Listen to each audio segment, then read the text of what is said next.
أما بعد فأعوذ بالله من الشيطان الرجيم بسم الله الرحمن الرحيم ولقد آتينا موسى الكتاب فلا تكن في مرية من لقائه وجعلناه هدى لبني إسرائيل وجعلنا منهم أئمة يهدون بأمرنا لما صبروا وكانوا بآياتنا يؤمنون إن ربك هو يفصل بينهم يوم القيامة فيما كانوا فيه يختلفون صدق الله العظيم وَلَقَدْ آتَيْنَا مُوسَى الْكِتَابَ اور البتہ تحقیق ہم نے موسیٰ علیہ السلام کو کتاب دی فَلَا تَكُنْ فِي مِرْيَةٍ مِّن لِقَائِهِ اور اس کے ملنے سے شک میں نہ رہیں وَجَعَلْنَاهُ هُدًى لِبَنِي إِسْرَائِيلَ اور ہم نے اس کتاب کو ہدایت کا ذریعہ بنایا بنی اسرائیل کے لیے وَجَعَلْنَا مِنْهُمْ أَئِمَّةً يَهْدُونَ بِأَمْرِنَا لَمَّا صَبَرُوا اور ہم نے ان میں سے بعض لوگوں کو پیشوا بنایا یہدون بِأَمْرِنَا جنہوں نے لوگوں کو ہدایت پر چلایا ہمارے حکم سے لما صبروا اور آزمائشوں پر صبر کیا وَكَانُوا بِآيَاتِنَا يُوقِنُونَ اور وہ ہماری باتوں پر یقین رکھتے تھے ان ربک هو یفصل بینہم یوم القیامہ بے شک آپ کا رب فیصلہ کرے گا ان کے درمیان قیامت کے دن فیما کانوا فیہ یختلفون جس میں وہ اختلاف کر رہے ہیں ان آیات میں سورہ سجدہ کا تیسرا اور آخری رکوع ہے اور اس آخری رکوع میں اللہ تبارک و تعالیٰ آپ صلی اللہ علیہ وسلم کو تسلی بھی دے رہے ہیں اور یہ بھی فرمایا کہ جو لوگ آزمائشوں پر صبر کرتے ہیں اللہ تعالیٰ ان لوگوں کا پیشوا بناتے ہیں اور اس کے بعد مشرکین کو تنبیہ بھی فرمائی ہے کہ تم دین کے معاملے میں اختلاف کر رہے ہو حالانکہ تم سے پہلے کتنے لوگوں کو اللہ نے ہلاک کر دیا ہے تو جو میں نے پہلی آیت بیان کی تلاوت کی اس میں فرمایا وَلَقَدْ آتَيْنَا مُوسَى الْكِتَابَ البتہ تحقیق ہم نے موسیٰ علیہ السلام کو کتاب دی یعنی تورات حضرت موسیٰ علیہ السلام پر نازل ہوئی فَلَا تَكُنْ فِي مِرْيَةٍ مِّن لِقَائِهِ اور آپ صلی اللہ علیہ وسلم سے فرمایا کہ آپ کو بھی ہم نے کتاب دی یعنی قرآن مجید دیا آپ سے پہلے موسیٰ علیہ السلام کو بھی کتاب مل چکی ہے اور اس کتاب کے ملنے میں کوئی شک و شبہ نہ رکھیں یہ اللہ کی کتاب ہے اور یہ آپ کو ہی نہیں ملی بلکہ موسیٰ علیہ السلام کو بھی کتاب ملی ہے انہوں نے وہ بھی صاحب کتاب نبی تھے اور انہوں نے وہ کتاب پڑھ کر لوگوں کو سنائی اپنی قوم کو بتائی ان کو تبلیغ کی سمجھایا اور یہ کتاب اللہ تعالیٰ نے تورات بنی اسرائیل کی ہدایت کے لیے نازل فرمائی اور پھر بنی اسرائیل کو حضرت موسیٰ علیہ السلام تبلیغ کرتے رہے ان کو سمجھاتے رہے وَجَعَلْنَا مِنْهُمْ أَئِمَّةً يَهْدُونَ بِأَمْرِنَا اور لوگوں میں سے جو حضرت موسیٰ علیہ السلام کے پیروکار تھے جو لوگ موسیٰ علیہ السلام پر ایمان لائے تورات پر ایمان لائے اللہ تعالیٰ نے انہیں ان کا پیشوا بنا دیا اس قوم کا لوگوں کا پیشوا بنا دیا سردار بنا دیا بڑا بنا دیا لما صبروا کیونکہ انہوں نے صبر کیا آزمائشیں آئیں مشرکین کی طرف سے کفار کی طرف سے آزمائشوں کا سامنا کرنا پڑا پریشانیوں کا سامنا کرنا پڑا اور اس کے نتیجے میں انہوں نے صبر سے کام لیا استقامت کے ساتھ جمے رہے استقامت کے ساتھ دین پر ڈٹے رہے تو اس کا نتیجہ یہ ہوا کہ اللہ تعالیٰ نے ان لوگوں کو اپنی قوم کا پیشوا بنا دیا، سردار بنا دیا، رہنما بنا دیا۔ تو اس سے بعض لوگوں نے، بعض مفسرین نے مراد لیا ہے انبیاء علیہ السلام مراد ہیں کہ جن کو پیشوا بنایا۔ بعض مفسرین نے کہا ہے کہ انبیاء نہیں بلکہ انبیاء کے علاوہ اس قوم میں ایسے لوگ تھے جو انبیاء کا ساتھ دیتے تھے، انبیاء کے ساتھی تھے۔ اللہ تعالیٰ نے ان لوگوں کو جو ہے پیشوا بنایا، ان کا بڑا بنایا، پھر انہوں نے دعوت و تبلیغ کا کام کیا۔ آزمائشیں، مصیبتیں، پریشانیاں ان کو برداشت کر کے، صبر کر کے، پھر اللہ تعالیٰ نے ان کو یہ مقام دیا کہ وہ اپنی قوم کے رہنما بنے، اپنی قوم کے پیشوا بنے۔ اور یہاں پر ہمیں یہ سبق دیا ہے کہ کوئی بھی کام ہو اس میں انسان کو جلدی نہیں کرنی چاہیے، صبر سے انسان کام لے، صبر کا دامن تھامے رکھے۔ بعض لوگوں کی عادت ہوتی ہے کہ بس جلدی جلدی یہ کام ہو جائے، جس کام میں نے ہاتھ ڈالا ہے بس اس کا رزلٹ و اس کا نتیجہ مجھے جلدی جلدی مل جائے۔ پھر جلدی والا کام جو ہے وہ خراب ہو جاتا ہے، اور حدیث پاک میں آتا ہے العجلۃ من الشیطان، جلدی جو ہے شیطان کی طرف سے ہوتی ہے۔ وہ انسان کے اندر جلدی والے جذبات ابھارتا ہے کہ بس جلدی سے یہ کام ہو جائے، جیسے تیسے ہو، تو پھر بعد میں نقصان بھی ہوتا ہے، پھر جلدی والے کام میں پھر پریشانیاں بھی بعد میں اٹھانی پڑتی ہے۔ تو اس لیے فرمایا کہ صبر سے انسان کام لے، اور دین کے معاملے میں آزمائشیں آتی رہتی ہیں، دین میں جو ہے رکاوٹیں آتی رہتی ہیں۔ سب سے زیادہ پریشانیاں تو آپ صلی اللہ علیہ وسلم نے بھی اٹھائی ہیں، انبیاء نے اٹھائی ہیں۔ آپ پوری انبیاء کی ہسٹری دیکھیں، اس میں ہر نبی پر جو ہے پریشانی آئی ہیں، تکلیفیں آئی ہیں، کتنا کتنا لوگوں نے ستایا ہے، کتنے کتنے تانے دیے ہیں، یہاں تک کہ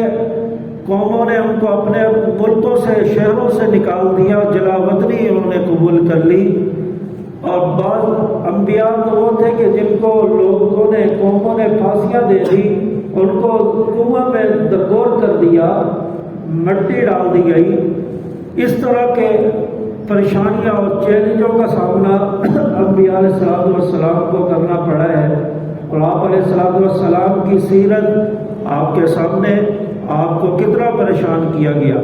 آپ کو کتنی تکلیفیں دی گئی، لیکن صبر کرتے رہے۔ اور آپ کے صحابہ، ان پر کتنی مشکلات آئی ہیں، کتنی پریشانی آئی ہیں۔ تو دین والے لوگوں پر، دین کا کام کرنے والے لوگوں پر آزمائشیں آتی رہتی ہیں، پریشانیاں آتی رہتی ہیں۔ اور یہ آزمائشیں کیوں آتی ہیں؟ انسان کے ذہن میں سوال ہوتا ہے کہ بھئی ہم تو نمازیں بھی پڑھ رہے ہیں، ہم تو دین کا سارا کام کر رہے ہیں، ہم تو گناہوں سے بھی بچ رہے ہیں، پھر کیوں پریشانی آ رہی ہے؟ تو اللہ تعالیٰ انسان کو چیک کرتا ہے، انسان کو دیکھتا ہے، کھرا کھوٹا اس کی پہچان ہو کہ آزمائشیں دیکھ کر کہیں بھاگ تو نہیں جاتا، آزمائشیں دیکھ کر کہیں پیچھے تو نہیں ہٹ رہا، پریشانیاں دیکھ کر کہیں اس کے دل میں اور اس کے قدموں میں لرزہ تو نہیں آ رہا، جھکاؤ تو نہیں آ رہا۔ تو اللہ تعالیٰ بعض دفعہ انسان کو آزماتا ہے، چیک کرتا ہے۔ اور جس طرح آج کل ہمارے محاورے میں بھی عموماً کہا جاتا ہے کہ دوست کا اس وقت پتہ چلتا ہے جب آزمائش آتی ہے۔ دوست کو پرکھنا ہو، اس کا اخلاص دیکھنا ہو، اس کی محبت دیکھنی ہو، تو جب مشکل وقت انسان پر آتا ہے پھر پتہ چلے گا کہ کتنے پانی میں، کتنا یہ میرا خیر خواہ ہے، کتنا میرے ساتھ مخلص ہے۔ تو اسی طرح جو اللہ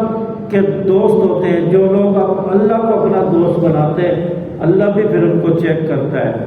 کہ ان کا میرے ساتھ جو دعویٰ ہے، میرے ساتھ جو تعلق کا دعویٰ ہے، محبت کا دعویٰ ہے، باقی یہ صحیح دعویٰ ہے، حقیقت مبنی ہے یا کھوکھلا دعویٰ ہے۔ تو اللہ تعالیٰ ان کو چیک کرتے ہیں، آزماتے ہیں۔ اور پھر آپ کے ذہن میں یہ بھی سوال آئے گا کہ انبیاء علیہ السلام پر آزمائشیں کیوں آئی ہیں، صحابہ پر کیوں آئی ہیں؟ اللہ کو تو دلوں کا حال پتہ ہے، اللہ تو سب کچھ جانتا ہے، تو پھر لوگوں کو تو آگے بتانا تھا، مسلمانوں کو بتانا تھا کہ دین پر اگر پریشانی آ جائے، تکلیف آ جائے تو پھر دیکھو کہ نبی نے کیا کیا ہے، نبی نے کیا عمل کیا ہے، صحابہ نے پھر کیا کیا ہے، صحابہ نے کس طرح پھر ان مشکل حالات کا سامنا کیا ہے، تو آگے امت تک بتانا تھا، امت کو بتانا تھا، لوگوں کو بتانا تھا۔ تو اس وجہ سے آزمائشیں انبیاء پر آئی ہیں، صحابہ پر آئی ہیں۔ پھر آپ نے دیکھا کہ جب انبیاء پر آزمائشیں آئی ہیں، صحابہ پر آزمائشیں آئی ہیں، وہ وقتی آزمائشیں تھیں، وقتی پریشانیاں تھیں۔ پھر بعد میں پھر مکہ فتح ہوتا ہوا نظر آیا ہے، پھر دنیا کے کئی سارے ممالک پر فتح حاصل کرتے ہوئے نظر آئے، بڑی بڑی دنیا کی طاقتیں تھیں، سپر پاور اس دور کی، کیسر و کسریٰ، ان کو ڈھونڈتے ہوئے نظر آئے، ان کو دن میں تارے دکھاتے ہوئے نظر آئے، اور کافروں کے جو محلات تھے ان کے اندر داخل ہوتے ہوئے اور فاتحانہ انداز میں ان میں داخل ہوتے ہوئے نظر آئے۔ تو آزمائشوں پر انہوں نے صبر کیا، پھر اللہ تعالیٰ نے لوگوں کا، امت کا پیشوا بنا دیا۔ پھر اب یہ آزمائشیں دین پر آتی ہیں، جب انسان آزمائشوں پر صبر کر کے چلتا رہے، کوئی بات نہیں، پریشانی آ گئی تو کیا ہوا، اللہ تو مجھے دیکھ رہا ہے، میں تو اللہ کے لیے سارا کام کر رہا ہوں، میں تو دین پر عمل کر رہا ہوں، اللہ کے لیے کر رہا ہوں۔ آزمائش آ گئی تو کیا ہوا، نبی پر تو آزمائش آئی ہے، صحابہ پر تو آزمائش آئی ہے۔ جب انسان یہ چیزیں دیکھتا ہے تو پھر اس کو صبر آ جاتا ہے، پھر جب صبر آتا ہے پھر اللہ کی طرف سے مدد بھی آ جاتی ہے۔ اللہ تعالیٰ ایسے مدد نہیں فرماتا، اللہ تعالیٰ کسی کی ایسی مدد نہیں کرتا کہ ایک آدمی کا دعویٰ ہے کہ میرا اللہ کے ساتھ اتنا تعلق ہے، میں دین پر اتنا قائم ہوں، میں دین کا خیر خواہ ہوں، میرے اندر استقامت ہے۔ اب یہ دعویٰ تو کر رہا ہے، اب اس کا دعویٰ صحیح ہے یا نہیں، یہ تو مشکل حالات آئیں گے، کوئی پریشانی، کوئی تکلیف آئے گی تو پتہ چلے گا کہ واقعی یہ دعوے میں سچا ہے۔ اگر تکلیف اور پریشانیوں میں یہ ثابت قدم کھڑا رہے، استقامت کے ساتھ ڈٹا رہے، اپنا کام اپنا کاج کرتا رہے، پھر اللہ کی طرف سے مدد بھی آتی ہے۔ صحابہ کرام رضوان اللہ علیہم اجمعین اتنا ستایا گیا، اتنا پریشان کیا گیا، لیکن انہوں نے استقامت دکھائی، دین سے پیچھے نہیں ہٹے، ایک لمحہ برابر بھی ان کے ایمان میں کوئی لرزش نہیں آئی۔ جب یہ انہوں نے استقامت دکھائی ہے، اس کے بعد پھر اللہ تعالیٰ کی طرف سے مدد بھی آئی ہے۔ صحابہ فرماتے ہیں کہ ہم اشارہ کرتے تھے کہ کافروں کی گردنیں اڑ جاتی تھیں، اور ہمیں سمجھ نہیں آ رہا تھا کہ یہ کیسے ہو رہا ہے، ابھی ہم نے تلوار اٹھائی نہیں، اشارہ کیا نہیں، کافر کی گردن تن سے جدا ہو گئی اور وہ مردار ہو گیا۔ اللہ تعالیٰ نے ایسی مدد دکھائی ہے۔ آپ صلی اللہ علیہ وسلم فرماتے تھے کہ میں نے تو آسمان سے فرشتے نازل ہوتے ہوئے اترتے ہوئے دیکھے، جب وہ کافر پکڑے جاتے تھے صحابہ ان سے پوچھتے تھے کہ کیا ہوا، تم ایسے بھاگ رہے ہو، ہم نے تو ابھی اشارہ کیا ہے کہ تم بھاگ رہے ہو، شکست کھا رہے ہیں، تمہارے لوگ مرتے جا رہے ہیں۔ وہ آگے سے جواب دیتے تھے کہ تمہیں نہیں پتہ ہمیں کیا نظر آ رہا ہے، ہمیں تو جوک در جوک لوگ اترتے ہوئے نظر آ رہے ہیں، وہ تو ہمیں تلواروں سے ہمارا کلا کما کر رہے ہیں، تم کہہ رہے ہو کہ کیا ہو گیا، ہمیں تو بہت کچھ نظر آ رہا ہے۔ صحابہ کو نظر نہیں آتے تھے، کہ تو آپ صلی اللہ علیہ وسلم کو نظر آئے فرشتے اترتے ہوئے اور مدد ملتی ہوئی نظر آئی، اور کافروں کو نظر آتے تھے، دشمنوں کو نظر آتے تھے، تو اللہ تعالیٰ پھر مدد کے لیے فرشتوں کو اتار دیتا ہے۔ پھر صحابہ نے جب استقامت دکھائی، فرشتے اللہ نے نازل فرمائے، بدر و احد کا معرکہ آیا، اللہ تعالیٰ نے فتح یاب فرمایا، فتح مکہ کا موقع آیا، کفار کے پاس سب کچھ ہے، پورا مکہ ان کے قبضے میں ہے، صحابہ کے پاس کچھ نہیں ہے، افرادی قوت بھی کم ہے، لیکن فاتح ہو کر مکہ میں داخل ہوتے ہوئے نظر آئے اور مکہ فتح ہو گیا۔ تو اس لیے فرمایا کہ آزمائشیں دین پر آتی رہتی ہیں، اور جب انسان استقامت کے ساتھ کھڑا رہے پھر اللہ تعالیٰ کی طرف سے مدد آتی ہے۔ سورۃ الحامیم سجدہ کے اندر اللہ تعالیٰ نے یہی بات ذکر فرمائی کہ ان الذین قالوا ربنا اللہ ثم استقاموا،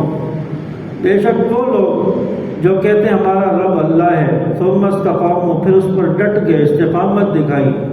تتنزل علیہم الملائکہ، اللہ تعالیٰ ان لوگوں پر فرشتے نازل فرماتے ہیں،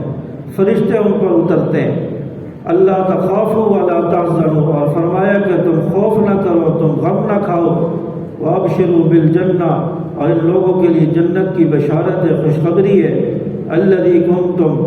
توعدون، جن کا ان لوگوں سے وعدہ کیا ہے، اللہ نے جس کا وعدہ کیا ہے پھر وہ جنت ان کو ملتی ہے، اس کی خوشخبری ملتی ہے۔ تو استقامت دین پر ضروری ہے، تو اس لیے اللہ تعالیٰ نے فرمایا وَجَعَلْنَا مِنْهُمْ أَئِمَّةً يَهْدُونَ بِأَمْرِنَا لَمَّا صَبَرُوا، ہم نے ان لوگوں میں سے، بنی اسرائیل میں سے بعض لوگوں کو ان کا پیشوا بنا دیا تاکہ وہ ہمارے حکم کے ساتھ ان لوگوں کو، بنی اسرائیل کو ہدایت کر دیتے رہے۔ لما صبروا، آزمائشوں پر انہوں نے صبر کیا، وَكَانُوا بِآيَاتِنَا يُوقِنُونَ، اور ہماری آیتوں پر انہوں نے یقین کیا، مطالعہ کیا، قرآن کا مطالعہ کیا، دینی احکامات کا مطالعہ کیا، ان کو یقین آ گیا کہ ہاں یہ سچا دین ہے، یہ آیتیں، یہ باتیں سچی ہیں۔ ان ربک هو یفصل بینہم یوم القیامہ، فرمایا کہ یہ جو لوگ مخالف ہیں، فرمایا کہ ان کے درمیان اور آپ کے درمیان اللہ تعالیٰ قیامت کے دن فیصلہ فرمائے گا، فیما کانوا فیہ یختلفون، جس دین کے معاملات میں یہ اختلاف کر رہے ہیں۔ اولم یہد لہم کم اہلکنا من قبلہم من القرون یمشون فی مساکنہم، کیا تم نے دیکھا نہیں کہ کتنی بستیوں کو ہم نے تم سے پہلے ہلاک کر دیا؟ اس سے وہ قوم سمود، قوم عاد، قوم شعیب، یہ قوم نوح علیہ السلام کی قوم، یہ مراد ہے۔ ان کافروں سے کہا جا رہا ہے دیکھا نہیں تم نے کتنی بستیوں کو، کتنی قوموں نے ہم نے تم سے پہلے ہلاک کر دیا۔ یمشون فی مساکنہم، جن مکانوں میں، جن بستیوں میں تم چلتے ہو، شام کی طرف جب قافلے جاتے ہیں اور راستے میں وہ بستیاں آتی ہیں، وہاں سے جو تجارتی قافلے مکہ مدینہ سے جو شام کی طرف سفر کرتے ہیں، راستے میں یہ کھنڈرات ان کو ملتے ہیں، اور وہاں سے فرمایا کہ تم گزرتے ہو، چلتے ہو راستوں میں، تم ان سے عبرت حاصل کرو کہ ان لوگوں کو اللہ نے کیوں ہلاک کیا۔ ان فی ذلک لآیات، یہ نشانیاں ہیں۔ افلا یسمعون، کیا وہ سنتے نہیں؟ کیا پھر بھی ان کو سمجھ نہیں آتی یہ سارا کچھ دیکھ کر؟ اولم یروا انا نسوق الماء الى الارض الجرز فنخرج به زرعا تاکل منه انعامهم، اللہ تعالیٰ اپنی قدرت بیان فرما رہے ہیں، کیا تم نے دیکھا نہیں کہ اللہ تبارک و تعالیٰ ایک بنجر چٹیل زمین کی طرف پانی کو ہنکاتا ہے، فنخرج به زرعا تاکل منه انعامهم وانفسهم، بس اس میں سے نکلتی ہے کھیتیاں، تاکل منه انعامهم، اس سے کھاتے ہیں تمہارے جانور، وانفسهم، اور تم بھی کھاتے ہو۔ اللہ تعالیٰ بیان فرما رہے ہیں کہ یہ زمین بنجر ہو جاتی ہے، چٹیل میدان ہے جس میں سبزہ نہیں اگتا، بالکل بنجر ہو گئی، مردہ ہو گئی، پھر اللہ تعالیٰ اس زمین کو پانی سے سیراب کرتا ہے، کبھی بارش کے ذریعے، کبھی نہروں کے ذریعے پانی وہاں پر پہنچتا ہے، پھر زمین زندہ ہو جاتی ہے، اس میں سبزہ اگنے لگتا ہے، پھر مختلف قسم کا سبزہ اگتا ہے، اس میں سے جانور بھی کھاتے ہیں، پھر انسان بھی کھاتے ہیں۔ تو فرمایا کہ اللہ تعالیٰ جب اس زمین کو زندہ کر سکتا ہے تو انسانوں کو بھی، مردہ انسانوں کو بھی زندہ کر سکتا ہے۔ تو یہ اللہ تعالیٰ نے اپنی قدرت بتائی اور فرمایا کہ ان مشرکین کو اس چیز سے سبق حاصل کر لینا چاہیے کہ اللہ تعالیٰ دوبارہ زندہ کرنے پر قادر ہے۔ افلا یبصرون، کیا پھر بھی تم نہیں دیکھتے؟ وَيَقُولُونَ مَتَىٰ هَٰذَا الْفَتْحُ إِن كُنتُمْ صَادِقِينَ، اور یہ لوگ کہتے تھے کہ کب آئے گا وہ عذاب اگر تم سچے ہو۔ وہ فیصلے کا دن کب آئے گا؟ بطور استہزاء مذاق کرتے ہوئے کافر آگے سے جواب دیتے تھے، تم بار بار ہمیں کہتے رہتے ہو قیامت آئے گی، قیامت آئے گی، قیامت آئے گی، وہ کب آئے گا وہ دن؟ ہم تو کب سے یہ باتیں سن رہے ہیں، ہمارے کان پک چکے ہیں، اگر آنا ہے تو لے آؤ۔ دعوت دیتے تھے عذاب کی کہ لے آؤ عذاب، اگر تم سچے ہو، تمہاری بات میں صداقت ہے۔ وہ تو اللہ تعالیٰ اپنی مرضی سے، جب اللہ کا حکم ہوگا، جب قیامت آئے گی، جب عذاب آئے گا، کسی کے مانگنے سے تو نہیں آئے گا۔ تو فرمایا قل یوم الفتح لا ينفع الذین کفروا ایمانهم ولا هم ينظرون، کہہ دیجئے کہ جب وہ قیامت کا دن، فیصلے کا دن آ جائے گا، پھر تمہارا کفر پھر کچھ کام نہیں آئے گا، تمہارا منکروں کے کوئی کام نہیں آئے گا ان کا ایمان لانا، ولا هم ينظرون، اور ان کو جو نہ ان کو اس دن ڈھیل دی جائے گی کہ اب چلو آگے ہو، اب دوبارہ چلو موقع دیا جائے، دوبارہ دین پر عمل کرو، دوبارہ نیک کام کرو، نہیں، کوئی مہلت نہیں دی جائے گی۔ اور اس دن ایمان لانا بھی کوئی فائدہ نہیں دے گا، اس دن پھر عذاب ہوگا، پھر سزا ہوگی۔ فَأَعْرِضْ عَنْهُمْ وَانتَظِرْ إِنَّهُمْ مُنتَظِرُونَ، اور وہ لوگ جو اعراض کر رہے ہیں، ساری باتیں آپ نے بتا دی، تبلیغ کر دی، بتا دیا، سمجھا دیا، پھر بھی اس سے اعراض کر رہے ہیں۔ فرمایا کہ آپ ان کو چھوڑ دیں، وَانتَظِرُوا، اور وہ بھی انتظار میں رہیں، إِنَّهُمْ مُنتَظِرُونَ، اور آپ بھی انتظار میں رہیں، وہ بھی عذاب کے انتظار میں رہیں اور آپ بھی انتظار میں رہیں کہ کب ان پر عذاب آئے گا، کب اللہ کی پکڑ آئے گی۔ تو چنانچہ اللہ تعالیٰ کی توحید پر ایمان لانا یہ ضروری ہے، قیامت پر ایمان لانا ضروری ہے، یہ ساری چیزیں ایمان کے لیے، مسلمان کے لیے ضروری ہے۔ قیامت کا دن برحق ہے، دوبارہ اٹھایا جانا ہے،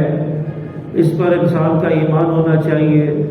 انبیاء علیہ السلام پر ایمان ہونا چاہیے، اللہ کی کتابوں پر انسان کا ایمان ہونا چاہیے۔ یہ ساری چیزیں وہ ہیں کہ جن پر ایمان لانا ہر مسلمان کے لیے ضروری ہے۔ اگر ایمان نہیں ہوگا، جتنا بھی نیک عمل کرتا رہے، جتنے بھی عبادت کرتا رہے، ریاضت کرتا رہے، اس کا کوئی فائدہ نہیں ہوگا۔ آپ کافروں کے دیکھیں، یہ NGOs والے جو ہوتے ہیں، یہ کتنے لوگوں کی خدمت کرتے ہیں، کتنے جو ہے مستحق لوگوں کی خدمت کرتے ہیں، اس میں راشن تقسیم کرنا، ان کے علاج معالجے کا خیال رکھنا، سب کچھ کرتے ہیں، حالانکہ یہ دینی کام ہے، خدمت خلق ہے، لیکن ان کو ثواب کیوں نہیں ملتا، جنت میں کیوں نہیں جائیں گے؟ اس لیے کہ اللہ پر ایمان نہیں ہے، اس لیے کہ کلمہ نہیں پڑھا، ایمان نہیں لائے، رسولوں پر ایمان نہیں ہے، کتابوں پر ایمان نہیں ہے، اس لیے ان کے یہ دینی کام جو ہوتے ہیں یہ بھی ان کو کوئی فائدہ نہیں دیں گے۔ تو اس لیے فرمایا عبادات تو بعد میں ہے، سب سے پہلے انسان کا ایمان اللہ پر یقین پختہ ہونا چاہیے۔ جو کلمہ انسان نے پڑھا ہے لا الہ الا اللہ محمد الرسول اللہ، اس میں بھی تو توحید کی دعوت دی ہے۔ لا الہ الا اللہ، نہیں ہے کوئی الہ سوائے اللہ کے، محمد الرسول اللہ، حضرت محمد صلی اللہ علیہ وسلم اللہ کے رسول ہیں۔ سب سے پہلے تو اس چیز کا اقرار کروایا ہے، اللہ کے علاوہ کوئی معبود نہیں ہے، اللہ ہی معبود ہے۔ اس کے بعد فرمایا دوسرے نمبر پر آپ صلی اللہ علیہ وسلم وہ تمہارے رسول ہیں، ان کی اتباع کرنی ہے۔ تو اس لیے انسان پر جو ہے آزمائشیں بھی آتی رہتی ہیں، پریشانیاں بھی آتی رہتی ہیں، سب کچھ ہوتا رہتا ہے، دنیا ہے، دنیا میں تو آزمائشیں ہی ہیں۔ اگر دنیا میں انسان مزے سے رہے، کوئی فکر ہی نہیں ہو، تو پھر دنیا تھوڑی رہے گی، وہ تو پھر جنت ہوگی۔ دنیا کہتے ہی اسی کو ہے کہ یہاں پر انسان جو ہے آزمائشوں میں زندگی گزار کر، صبر کر کے، پختہ ایمان کے ساتھ اللہ اور رسول پر ایمان لا کر ان کی اتباع کرتے ہوئے بس چلتا رہے، استقامت دکھاتا رہے، اور پھر مرنے کے بعد اس کے لیے پھر کامیابی ہے، پھر اس کے لیے تو کامیابی ہے، پھر جنت ہے، پھر خوشخبریاں ہے۔ تو اس لیے فرمایا کہ انسان جو ہے آزمائشوں پر صبر کرتے ہوئے چلتا رہے۔ آج لوگ کہتے ہیں کہ ہم یہ کام کر لیا تو مشکل آ جائے گی، ہم نے یوں کر لیا تو پریشانی آ جائے گی، اور تم لوگوں نے یہ کر دیا، اتنے لوگ مر گئے اور یہ ہو گیا، فلاں ہو گیا، ملا کیا ہے، کیا حاصل کیا ہے، مختلف قسم کے لوگ باتیں کرتے ہیں۔ تو ہمارا کام تو ہے دعوت دینا، ہمارا کام تو ہے دین کی تبلیغ کرنا، ہمارا کام تو ہے مشن کو بیان کرنا، صحابہ کی عظمت بتانا، قرآن کا حکم لوگوں کو دینا۔ اس کے لیے آزمائشیں آئیں، پریشانیاں آئیں، موت آ جائے تو اس سے بڑی موت کون سی ہو سکتی ہے؟ اس سے خوش قسمتی والی موت کون سی ہو سکتی ہے؟ ایسی موت پر تو لوگ رش کرتے ہیں کہ ہماری موت اللہ کے راستے میں آ جائے۔ تو ہمارا کام جو ہے دعوت و تبلیغ کرنا ہے، لوگوں کو سمجھانا ہے اور لوگوں کو صحابہ کے بارے میں بتانا ہے، اور ہم نتیجے کے مکلف نہیں ہیں۔ نتیجہ ملے ٹھیک ہے، نہیں ملا ہم تو اپنا دین کا کام کر رہے ہیں۔ تو انسان کو یہ چیز ذہن میں رکھنی چاہیے، یہ نہیں سوچنا چاہیے کہ اتنے لوگ مر گئے، یہ ہو گیا، فلاں ہو گیا، ملا کیا ہے؟ ملے نہ ملے جنت تو ملے گی۔ دنیا میں کچھ نہیں ملا تو کیا ہوا؟ صحابہ کو کیا ملا تھا؟ صحابہ نے کتنے بینک بیلنس بنائے، صحابہ نے کتنے جو ہے محلات بنائے، صحابہ نے کتنا ان کے پاس گاڑیاں تھی، نوکر چاکر تھے اور سب کچھ تھا۔ دنیا تو ان کے پاس تو تھی نہیں، پھٹے پرانا لباس تھا، وہ جو اس پر بھی ٹاکیاں لگی ہوتی تھی، پیوند لگے ہوئے ہوتے تھے۔ اس طرح تو انہوں نے زندگی گزاری ہے۔ کھانے کو کئی دن تک کھانے کو کچھ نہیں ہے۔ بعض صحابہ کے بارے میں آتا ہے اتنی بھوک پیاس ہوتی تھی کہ بے ہوش ہو جاتے تھے، لیکن اس کے باوجود بھی دین پر عمل کرتے رہے، استقامت دکھاتے رہے۔ اور پھر انسان کو یہ مایوسی نہیں اپنے اندر لانی چاہیے کہ بھئی روزانہ اسلام کو جو ہے نقصان ہوتا جا رہا ہے، کافر اتنی ترقی کر رہا ہے، کافر جو ہے وہ اوپر جا رہا ہے، اسلام پیچھے جا رہا ہے، اور دل کے اندر ایک انسان تکلیف اور کوڑ محسوس کرے۔ تو یہ نہیں ہونا چاہیے۔ کافر ترقی کر رہا ہے تو کیا ہوا؟ دین اسلام بھی تو ترقی کر رہا ہے۔ امریکہ آج پریشان ہے، تیزی سے وہاں پر لوگ مسلمان ہو رہے ہیں، تیزی سے دین پھیل رہا ہے۔ تو اس لیے جو بھی کام دین کا ہے اس پر انسان استقامت کے ساتھ ڈٹا رہے، استقامت کے ساتھ لگا رہے۔ اگر موت آ گئی تو کامیاب، استقامت کے ساتھ ڈٹا رہے گا، پھر اللہ تعالیٰ اس کی مدد بھی فرمائے گا، اس کو کامیابیاں بھی ملیں گی۔ تو اس لیے فرمایا ہر وقت انسان جو ہے دین کے معاملے میں استقامت کا مظاہرہ کرے، پریشانیاں تکلیفیں آ جائیں تو اس پر صبر سے کام لے۔ اللہ تبارک و تعالیٰ ہمیں سمجھ عمل کی توفیق عطا فرمائے۔